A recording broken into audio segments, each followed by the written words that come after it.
खेसारी लाल यादव का गाना रिलीज से पहले हुआ वीडियो वायरल। चलिए इसके बारे में हम पूरा डिटेल जानते हैं। आप देख रहे हैं सरोज भोजपुरी में आपका स्वागत है।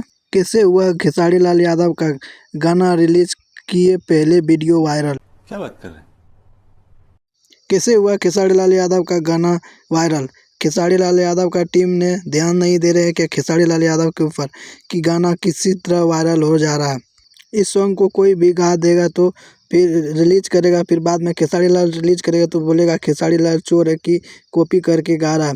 इससे पहले खेसारी लाल आप रिलीज कर दीजिए, इस सॉन्ग को रिलीज कीजिए, बहुत से जल्द रिलीज कीजिए, नहीं तो कोई भी रिलीज करेगा गा के तो बोलेगा आप ही को चोरी कर लिए इस सॉन्ग को। नहीं चाहते हैं कि कोई खेसारी लाल फैन दुखी हो।